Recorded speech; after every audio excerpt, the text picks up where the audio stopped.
Après, je vous raconte pas tout ce qu'on peut faire sexuellement. Voilà, enfin, Sexuellement? Putain, moi ça m'intéresse aussi. ouais, bah ça c'est sûr. Alors, je sais pas si t'as des questions sur le sujet, sinon je t'en parle volontiers, hein. Franchement, tu sais quoi, je vais pas brider ta créativité.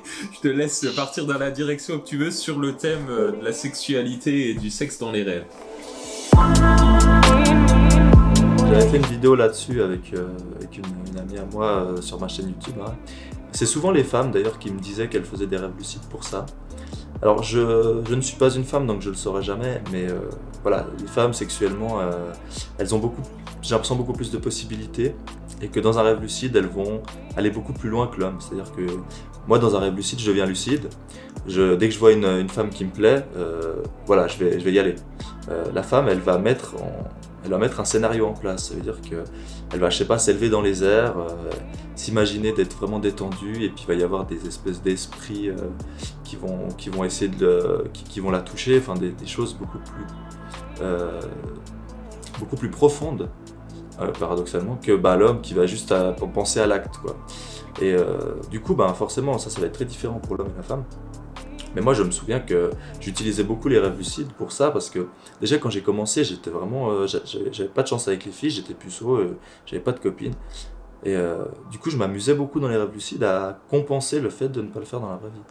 Et malgré le fait que je n'ai jamais, alors ça c'est aussi un truc hyper intéressant, malgré le fait que j'ai été puceau, ma sensation de faire l'amour dans mon rêve s'apparentait vraiment c'était presque comme quand je l'ai fait la première fois en vrai, quoi.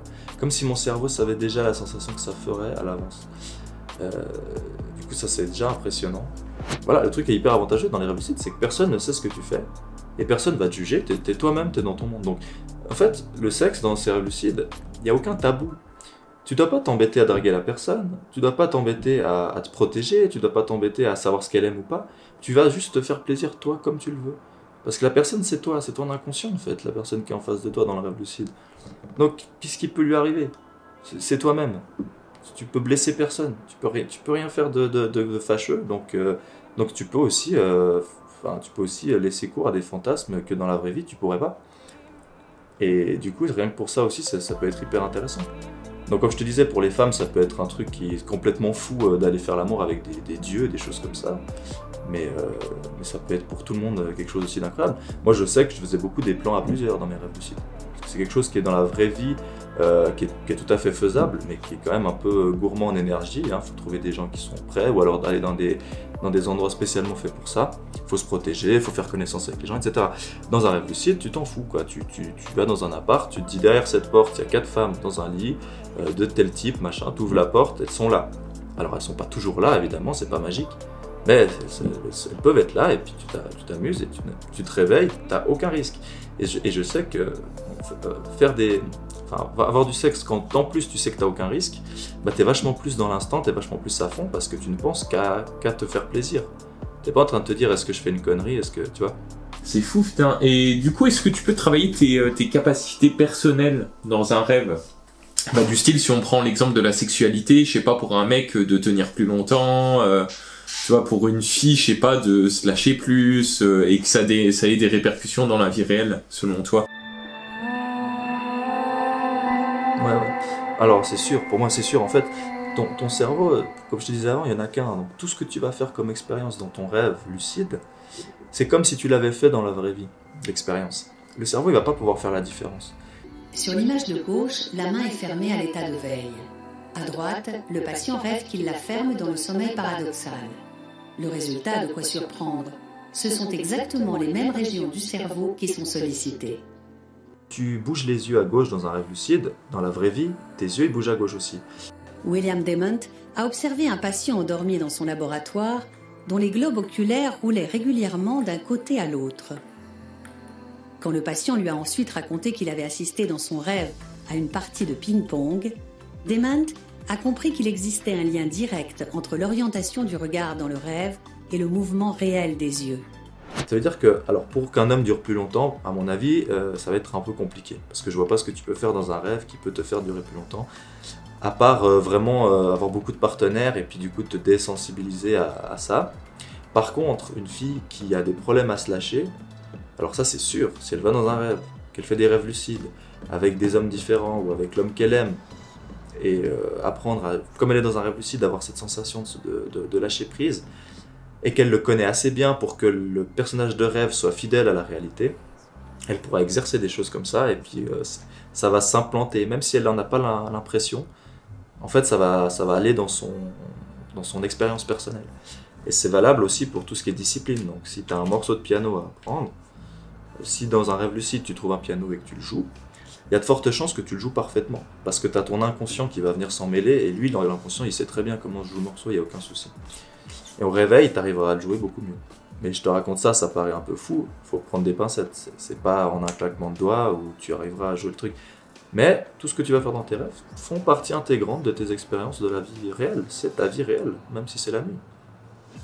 Est-ce qu'on peut apprendre à mieux se connaître à travers les rêves lucides? Est-ce que toi, personnellement, dans ton expérience, ça t'a apporté des choses, enfin je sais pas, est-ce que t'as appris à mieux te connaître, ou même par rapport à la vie, quoi, ta vision de la vie, par rapport aux questions existentielles qu'on peut se poser, est-ce que t'as vécu des choses par rapport à ça qui t'ont marqué?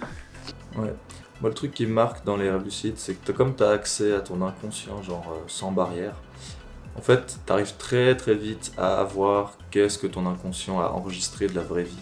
Et moi, un truc, les deux points que je retiens vraiment quand je fais des rêves lucides, c'est que le premier, je fais extrêmement souvent des rêves lucides mélancoliques, ça veut dire dans des endroits hyper calmes, hyper reculés, un peu comme l'ermite. Et ça, c'est parce que depuis toujours, je me force à être un peu dans ce mode de vie-là. Jamais je me suis vraiment engagé avec quelqu'un, jamais j'ai vraiment fait des plans sur la comète, des choses vraiment. Je suis vraiment en mode liberté, quoi, dans la vraie vie aussi, où j'essaie de m'affranchir de toute obligation. Et donc je retrouve ça dans mes rêves, puisque mon inconscient m'offre souvent des paysages comme ça. Puis la deuxième chose, c'est une fois où j'ai posé une question existentielle à mon inconscient, où j'ai demandé c'est quoi le sens de la vie. J'étais dans une voiture et je me disais putain, faut vite que je trouve quelqu'un, je vais me réveiller, merde. Et je vois un restaurant à côté, j'ouvre la porte, je saute, je me pète la gueule, j'en ai rien à cirer parce que c'est dans un rêve, donc je risque pas grand chose. Et là j'arrive devant cette personne, excusez-moi de vous déranger madame, enfin je sais pas pourquoi je vous demande de m'excuser, de toute façon vous êtes un rêve, quel est le sens de la vie? Et elle m'a répondu, alors c'est ça que je trouvais intéressant, c'est qu'elle m'a pas répondu ce que moi je pensais être le sens de la vie, elle m'a répondu ce que l'inconscient a enregistré de ce que c'est le sens de la vie pour la société. Donc elle m'a répondu, le sens de la vie pour moi c'est d'avoir une femme, enfin des enfants, un mari qui vous aime, un petit chien, une maison et une voiture. Voilà, en gros. Et donc en fait c'est exactement ce que la société te dicte. Voilà.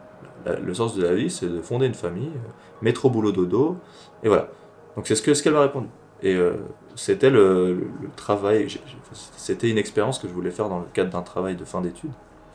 Et j'ai été extrêmement déçu de la réponse d'un point de vue personnel. Mais par contre, d'un point de vue analyse, c'est hyper intéressant. Parce que ça te montre bien que qu'on le croie ou non, la société, les pubs, le marketing, ton inconscient, il enregistre tout. Et que quand tu lui poses une question aussi compliquée, bah, il y répond très simplement par ce qu'on te dicte dans la vie, quoi. Ok. Et dans les rêves que t'as fait, est-ce que ça t'est déjà arrivé d'être confronté à des limites, des choses que tu voulais vivre, tu vois, que t'aurais kiffé vivre mais que t'as pas réussi à faire, et comment tu pourrais expliquer ça?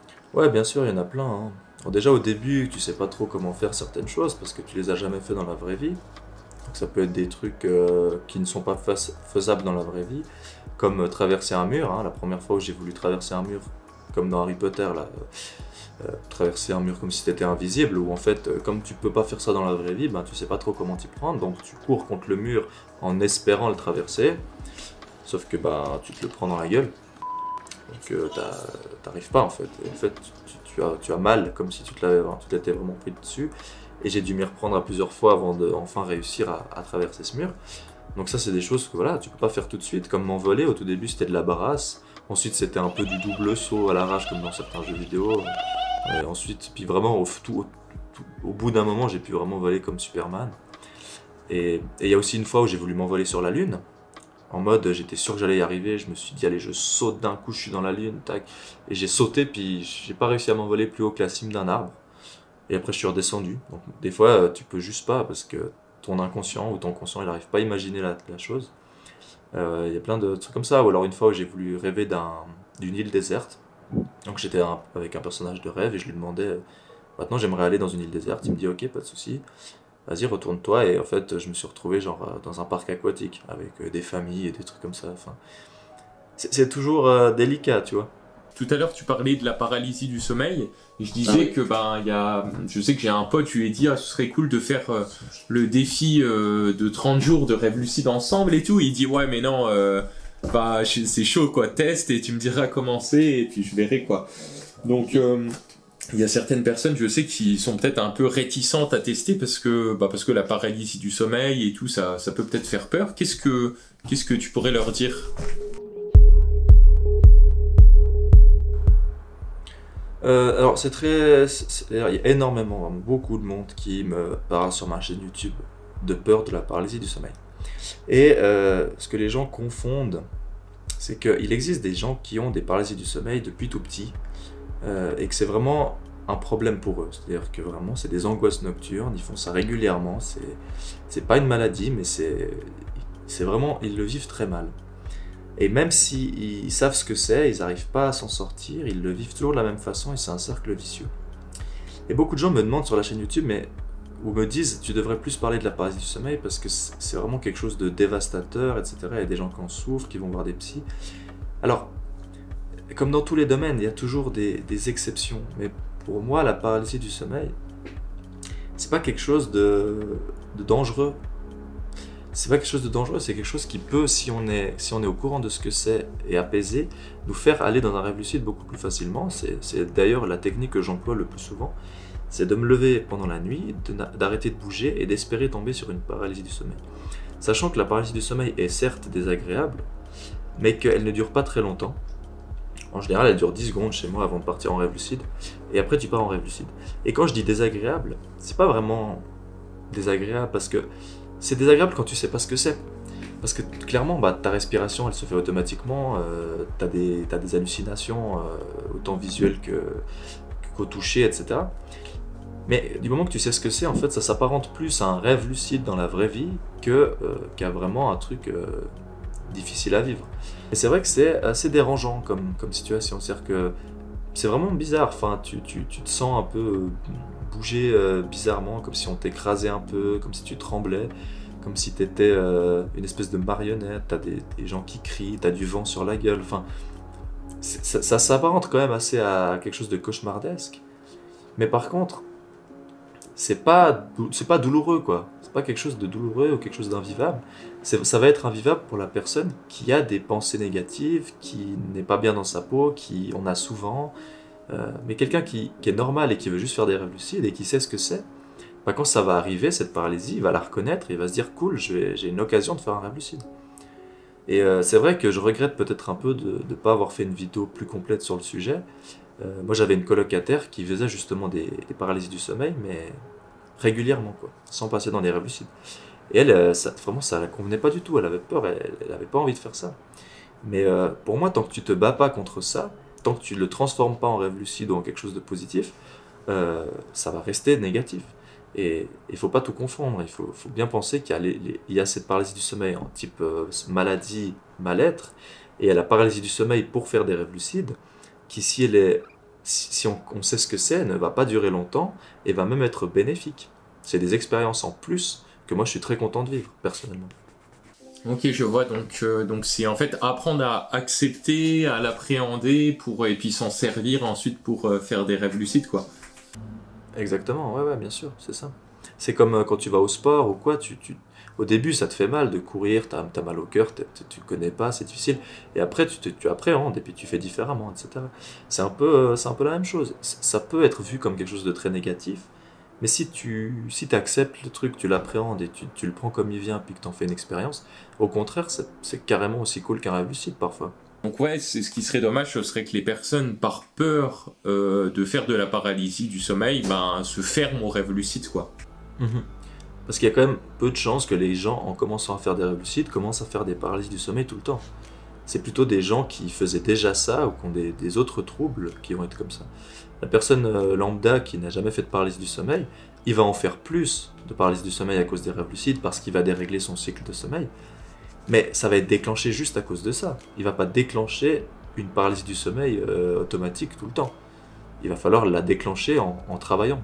Alors il me reste 2 questions. Est-ce que avant que je te les pose, tu as des choses que tu aimerais rajouter, qu'on n'a pas abordées, que tu aimerais partager?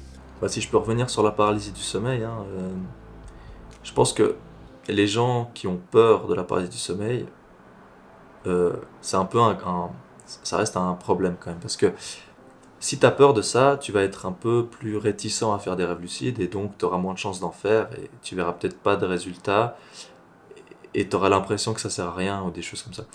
Quitte à faire des rêves lucides, autant y aller à fond. Donc si tu as un peu peur de la paralysie du sommeil ou que tu penses que tu es une personne sensible ou qui a trop des idées noires ou des choses comme ça, c'est peut-être mieux d'attendre d'être bien dans la vie avant de faire ça. Parce que tu risques de croire que tu as que des paralysies du sommeil et jamais des rêves lucides et de t'être fait avoir. Donc voilà, c'est bien d'avoir un bon équilibre, d'être sûr de pouvoir pratiquer régulièrement. Et puis ça vaut la peine aussi d'en parler beaucoup autour de soi, parce que ça entraîne le cerveau à penser à ça et puis à en faire plus régulièrement. Moi, c'était aussi, je pense que c'est beaucoup pour ça que j'en ai fait au début, quoi. C'était tellement mon sujet de prédilection que j'embêtais tout le monde avec ça, quoi. Donc là, tu nous as parlé de ce que tu as vécu et tout, et c'est passionnant. Est-ce que tu connais une personne ou est-ce que tu as une anecdote de choses incroyables sur les rêves lucides? Ça peut être soit une personne qui t'a raconté quelque chose, ou ça peut être une étude qu'ils ont fait là-dessus. Est-ce que tu as quelque chose qui te vient par rapport à ça? J'ai deux personnes qui font vraiment des rêves lucides très souvent. Donc il y a Taina, c'est une fille avec qui j'avais fait une vidéo sur ma chaîne YouTube. Et puis ma meilleure amie aussi, qui les deux, depuis tout petite, elles arrivent à faire des rêves lucides comme ça, quoi. Alors il y en a une d'entre elles, ma meilleure amie, qui a un très haut potentiel, un très haut QI. Et je pense qu'elle arrive aussi très facilement à reconnaître quand elle rêve, même sans faire de test de réalité. Mais elle, par contre, son défi dans les rêves lucides, c'est de se réveiller, quoi. Elle aime pas forcément le vivre, parce qu'elle a beaucoup de pensées négatives et c'est souvent des cauchemars lucides, du coup. Et puis l'autre anecdote, c'est que, alors c'est pas un truc que j'ai réussi à faire parce j'aurais pu le faire, je pense, au tout début. C'est que je voulais mettre en place en fait une espèce de deuxième vie dans les rêves lucides. Où je sais à l'avance qu'est-ce qu'il y aura, je me fais une maison à l'avance, je me crée ma copine à l'avance, etc. Et à chaque fois que je m'endors, je retrouve la même situation. Et en fait, j'aurai une vie dans la vraie vie et une autre vie dans les rêves. Et j'en ai parlé à plusieurs personnes qui voulaient faire la même chose. C'est quelque chose qui revient des fois. Et les gens qui sont peut-être pas forcément bien dans leur vie, qui veulent faire ça. Mais eux, je les déconseille tout de suite parce que déjà, pour pouvoir y arriver, il faut vraiment tout donner.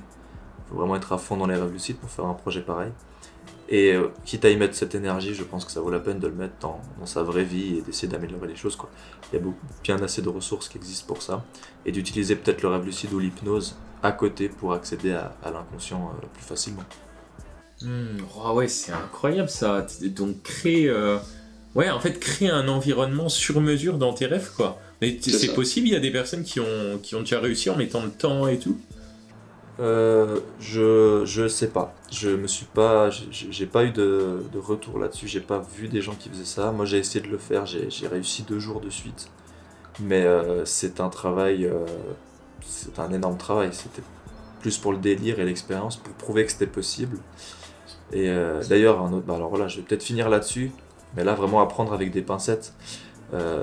J'ai une fois pu expérimenter un rêve lucide à 2. Mais vraiment apprendre avec des pincettes, ça veut dire que j'étais à côté de ma copine et elle avait l'habitude de parler pendant la nuit. En fait, j'étais dans mon rêve lucide et je lui posais des questions, mais moi j'arrivais pas à parler dans la vraie vie parce que je ne parle pas dans mon sommeil. Mais elle arrive à parler pendant qu'elle dort. Donc elle parlait pendant qu'elle dort, mais elle n'était pas lucide, hein, elle n'a jamais fait de rêve lucide. Elle parlait pendant qu'elle dort et moi j'entendais ce qu'elle me disait. Donc j'arrivais à entendre ce qu'elle me disait dans mon rêve lucide et à lui répondre dans mon rêve lucide. Donc il aurait suffi, à prendre avec d'énormes pincettes, hein, mais il aurait suffi que les deux on fasse un rêve lucide en même temps et que les deux on soit capable de parler pendant qu'on dort. On aurait pu éventuellement se parler en live, dans la vraie vie, puis s'entendre dans les rêves lucides et se répondre dans les rêves lucides et donc faire vivre chacun notre rêve lucide avec l'autre à côté, mais que l'autre soit faux, mais que ce qu'ils disent, c'est vraiment ce qu'ils disent dans la vraie vie. et qu'au lendemain, on ait la même conversation dans les deux côtés. Oh, c'est incroyable ça. Et du coup, donc avec ces 7 années d'expérience de rêve lucide et tout, qu'est-ce que ça t'a apporté dans ta vie quotidienne? Est-ce que tu as appris des choses sur toi qui t'ont marqué? Qu'est-ce que ça a changé dans ta vie, le fait de faire des rêves lucides, tu vois, par rapport à comment t'étais avant et comment t'es maintenant? Est-ce que ça a eu un impact dans la vie réelle? Alors moi je dirais qu'il y a 2 points. Il y a 2 points un peu contradictoires. C'est-à-dire que le premier point, c'est quand j'ai commencé, j'étais extrêmement heureux de faire tout ça, et que du coup dans la vraie vie j'étais beaucoup plus heureux.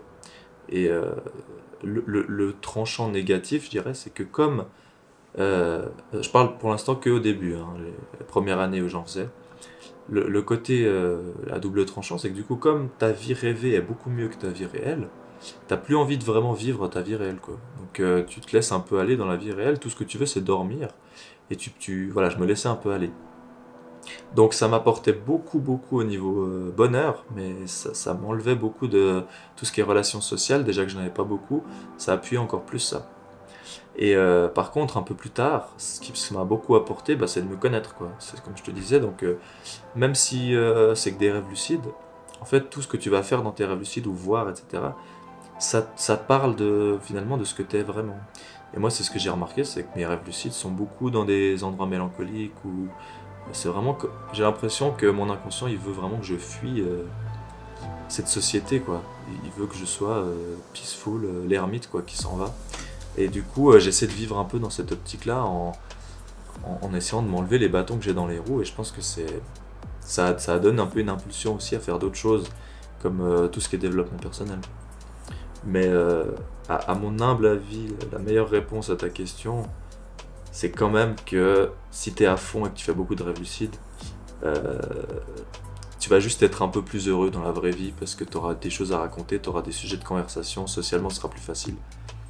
Moi j'étais vraiment l'extrême au tout début. Je pense qu'il y a peu de gens qui ont autant investi le sujet, et du coup je pense pas que ma réponse va être unanime ou va parler à beaucoup de gens, quoi.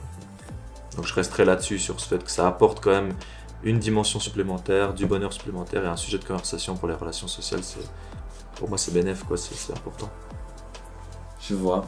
Alors pour finir cette vidéo, la dernière question que j'ai à te poser, c'est quelle est la chose la plus importante que tu aimerais dire à quelqu'un qui n'a jamais fait de rêve lucide? Alors je lui décrirais clairement comment on se sent dans un rêve lucide, juste pour lui donner goût, enfin lui donner envie d'essayer. Parce que quand tu l'as vécu, en fait, tu as envie que les autres le vivent aussi. Parce que c'est la plus belle sensation que j'ai jamais vécue. Donc j'essaierai de lui transmettre au mieux que je peux avec mes mots ce que tu ressens dans un rêve lucide pour qu'il ait envie d'en faire. Et je lui dirais surtout de prendre le temps de faire ça correctement s'il veut apprendre, de me poser des questions à mesure du temps et de ne pas se précipiter. Parce que vraiment ça en vaut la peine, parce que vraiment c'est la personne qui finit sa vie sans avoir fait ses rêves lucides et la personne qui en a fait, la différence de vécu sera significative, quoi. Vraiment la sensation qu'on a dans les rêves lucides c'est proche de la perfection. Je pense que ça doit être une des rares choses vraiment sur Terre qu'on peut expérimenter qui s'approche du paradis, quoi. Donc voilà, j'essaierai d'encourager cette personne à pas lâcher parce que à mon sens c'est la plus belle chose qu'on peut vivre sur Terre, quoi. Voilà, à mon sens, même un milliardaire il peut pas avec son argent acheter une sensation qui soit à ce point apaisante, quoi, vraiment. Oh. Ah ouais, c'est... Wow, là t'as tout dit, hein, franchement. c'est fou, quoi. Waouh, Ouais, je pense que t'as bien résumé, quoi, et puis c'est super, parce que merci beaucoup à toi, parce que durant tout cette interview, je pense que t'as vraiment réussi à retraduire, en tout cas en partie, parce que je sais pas ce que t'as vécu, tu vois, vraiment, j'étais pas à ta place, mais je pense que t'as vraiment donné envie à beaucoup de personnes de tester, quoi. Dites dans les commentaires, hein, quand la vidéo sera en ligne, ce que vous en avez pensé, si ça vous donne envie, si vous avez des questions et tout. Donc merci beaucoup à toi, Mathéo. Franchement, j'ai passé un super moment. Tu m'as fait rêver, éveillé pour le coup. C'est vrai. J'ai été limité par les lois de la physique, mais j'ai vraiment rêvé éveillé. Bah écoute, franchement, allez vous abonner en masse à sa chaîne parce que c'est ouf quoi. 7 ans d'expérience dans les rêves lucides. Tu témoignes ça d'une manière naturelle, authentique. C'est kiffant quoi. On peut vraiment se projeter là-dedans. Et puis c'est vraiment généreux de ta part de partager tout ça et d'avoir en plus réalisé un livre audio de cette qualité. Donc je vous recommande vraiment d'aller le découvrir. Merci à toi encore une fois, Pintouille. Mais pas de souci, merci à toi.